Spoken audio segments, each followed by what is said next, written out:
हमारा भारत देश धर्मगुरुओं की मंडी बन चुका है और उन्होंने हमको मेंटलिटी इतना गुलाम बना दिया है कि वो जैसा बोलते हैं वैसा हम कर रहे हैं। आज बड़े बड़े बुद्धिजीवी सोचने के लिए तैयार नहीं है और विधर्मी लोग हमारी धर्म की मान्यताओं को लेकर के हंस रहे हैं। आज पिछले साल, अब वर्षा ऋतु प्रारंभ हो गई है, पिछले साल वर्षा ऋतु देर से लगी, वर्षा देर से हुई।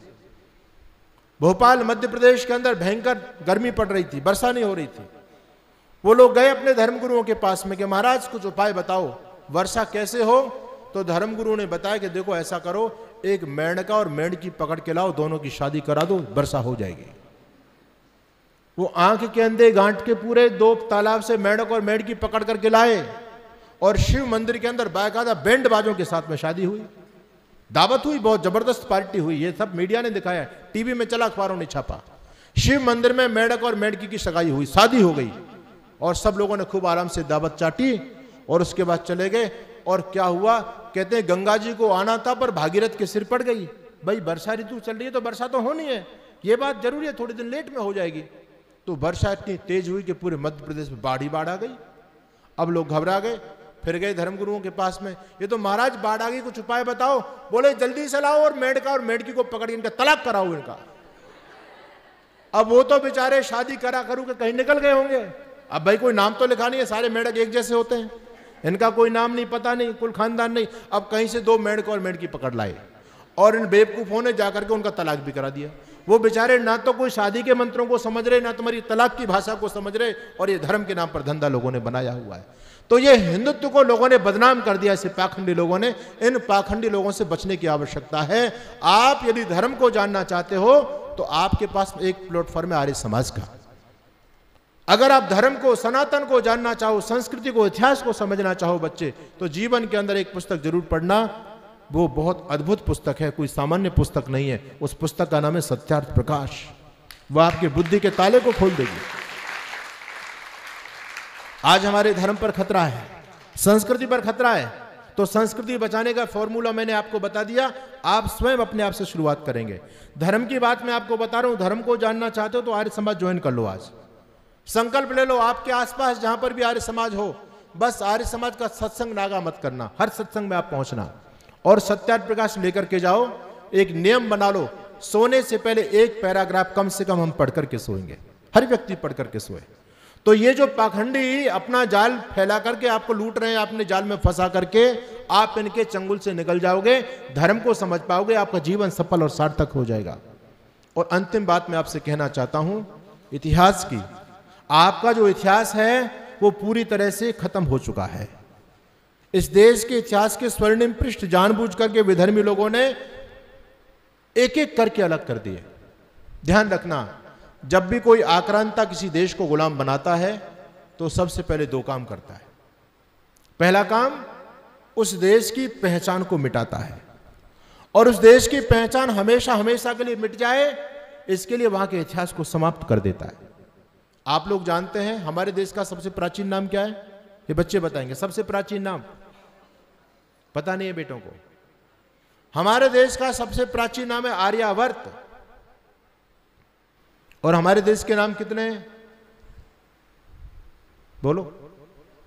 अरे 4 तो हैं। आर्यावर्त तो पुराना हो गया। भारतवर्ष तो सुना है आप लोगों ने, और हिंदुस्तान भी सुना है, और इंडिया भी सुना है। तो हमारे देश का नाम आर्यावर्त था और हम सभी आर्य थे। ध्यान रखना, ना तो हिंदू कोई धर्म है, ना हिंदू कोई शब्द है। हिंदू का मतलब काला, काफिर, चोर, गुलाम, बदमाश। हिंदू एक गाली है। बहुत से लोग ये कहते हैं कि नहीं नहीं ये महाराज ऐसा नहीं है, ये तो सिंधु घाटी सभ्यता को आप पढ़ो। हमको भी लोग बहुत सारे ज्ञान बखारने के लिए आ जाते हैं कि जब मुसलमान लोग आए, वो सिंधु नदी से उन्होंने प्रवेश किया तो वो जो है ना, सिंधु के स को स नहीं बोल पाते थे, वो स को हा बोलते थे। ऐसे लोग कहते हैं। ये पूरी झूठी कहानी है, पूरी झूठी कहानी। ऐसा नहीं है। आपकी भाषा में कितने प्रकार के स होते हैं बताओ? है जी? 3 है ना? और उर्दू में, फारसी में 4 प्रकार के स होते हैं। दुनिया का हर मुसलमान, अरब के अंदर रहने वाला, ईरान के अंदर रहने वाला, पाकिस्तान के अंदर रहने वाला, और तो और भारत के अंदर रहने वाला, दुनिया का हर मुसलमान स को सही बोलता है। कोई भी बेवकूफ से बेवकूफी मुसलमान स को ह नहीं बोलता। अगर स को ह बोलते तो मोहम्मद साहब को मोहम्मद हासब बोलते लोग। कोई बोलता है क्या? सारे के सारे मोहम्मद साहब बोलते नहीं बोलते? तो ये बेवकूफी की बात कहां से हमारे बच्चों को पढ़ाई जा रही है? सिंधु घाटी सभ्यता, कुरान शरीफ, क्या बोलेंगे उसको? सा को हा कर दो है? अरे बात समझ में आ रही है आप लोगों के? तो ये बिल्कुल बेवकूफी की बातें हैं, ऐसा कुछ भी नहीं है। ये झूठा इतिहास हमको पढ़ाया जा रहा है। इतिहास सारा का सारा एक तरफा चला है। बच्चों याद रखो, आजादी के बाद दुर्भाग्य हुआ इस देश का, जो देश का पहला प्रधानमंत्री बना जवाहरलाल नेहरू, वो केवल नाम से आपको हिंदू लगता था, बाकी वो कहता था I am accidentally Hindu by birth. दुर्भाग्य से मैं हिंदू फैमिली में मैंने जन्म लिया इसलिए मैं हिंदू हूं, बल्कि खान पान से मैं मुसलमान हूं, संस्कृति से मैं क्रिश्चियन हूं। ऐसा व्यक्ति देश का पहला प्रधानमंत्री बना, ये दुर्भाग्य की बात थी। और लगातार इस देश के चार शिक्षा मंत्री उसी वर्ग विशेष के गोल टोपी वाले बने। अब आप सोचो, जब देश का पहला प्रधानमंत्री ऐसा बन गया और उसने सारी शिक्षा की कमान उन्हीं को दे दी, तो वो आपके अकबर को महान, अपने अकबर को महान बताएंगे, आपके राणा प्रताप को महान बताएंगे? सोचने की बात। पूरा की पूरा इतिहास एक तरफ चला है। आजादी के बाद का इतिहास लेखन पूरा की पूरा एक वर्ग विशेष के लिए चला है। उसमें ना आपके महापुरुषों को सम्मान मिला, ना आपके एक बड़े बड़े योद्धा हुए, राजा प्रतापी, बड़े बड़े साइंटिस्ट। भारत देश ऋषि मुनियों की भूमि है। और बच्चों याद रखना, ऋषि का मतलब होता है रिसर्च करने वाले, वैज्ञानिक। हमारे देश में एक से बड़े वैज्ञानिक पैदा हुए। दुनिया में आज जो साइंस के सिद्धांत हैं, ये सिद्धांत हमारे ऋषि लोगों ने आज से लाखों वर्ष पहले लोगों को दे दिए थे, क्योंकि भारत वेदों की भूमि है। Every faculties of science are available in the Vedas. वेदों के अंदर साइंस के सारे सिद्धांत मूल रूप में विद्यमान है। तो हमारे ऋषि लोगों ने पहले खोज के सब दे दिए थे, लेकिन ये झूठी बात है। तो हम सभी आ रहे थे, रामायण पढ़ोगे, महाभारत को पढ़ोगे, अच्छा नहीं पढ़ पाए तो सीरियल देख लेना।